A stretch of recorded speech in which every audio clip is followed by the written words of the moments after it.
তিন দেশ মিলিয়ে আয়োজন করা সবচেয়ে বড় বিশ্বকাপের পর্দা নামল। তাতে টাকা পয়সার ছড়াছড়িও কম নয়।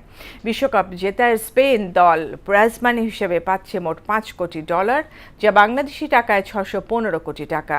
রানার্স আপ মেসির আর্জেন্টিনা $3,30,00,000, ফ্রান্সকে হারিয়ে তৃতীয় হওয়া ইংল্যান্ড পাবে $2,90,00,000, চতুর্থ ফ্রান্স পাবে $2,70,00,000। রাজু আলাউদ্দিনের রিপোর্ট। 48 দল নিয়ে আয়োজিত ফিফা বিশ্বকাপের সবচেয়ে বড় আসরের শিরোপা জিতেছে স্পেন। ফাইনালে মেসির আর্জেন্টিনাকে হারিয়ে দ্বিতীয়বারের মতো বিশ্ব চ্যাম্পিয়ন হয়েছে স্প্যানিশরা। শিরোপা জয়ের পাশাপাশি বিপুল অঙ্কের প্রাইজ মানিও ঘরে তুলেছে স্পেন। শুধু চ্যাম্পিয়ন রানার্স আপ নয়, টুর্নামেন্টে অংশ নেওয়া প্রত্যেক দলের পারফরমেন্স অনুযায়ী অর্থ পুরস্কার পেয়েছে। আসর শুরুর আগে ফিফা মোট প্রাইজ মানির 15% বাড়ানোর ঘোষণা দেয়। সেই অনুযায়ী এবার বিশ্বকাপে মোট প্রাইজ মানি নির্ধারণ করা হয় $87,10,00,000 মার্কিন ডলার, যা বাংলাদেশি মুদ্রায় প্রায় 10,724 কোটি টাকা।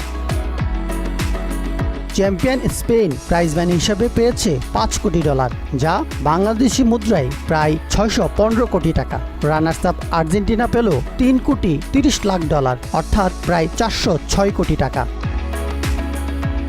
তৃতীয় হওয়া ইংল্যান্ডের প্রাইজ মানি $2,90,00,000, যা প্রায় 357 কোটি টাকা। আর চতুর্থ হওয়া ফ্রান্স পেয়েছে $2,70,00,000, যা প্রায় 332 কোটি টাকা। এছাড়া কোয়ার্টার ফাইনাল থেকে বিদায় নেওয়া 4 দল পেল প্রায় 233 কোটি টাকা করে। শেষ 32 থেকে বিদায় নেওয়া 16 দল প্রত্যেকে বরাদ্দ প্রায় 135 কোটি টাকা করে। গ্রুপ পর্ব থেকে বিদায় নেওয়া দলগুলোর জন্যও রয়েছে সান্ত্বনার প্রাইজ মানি।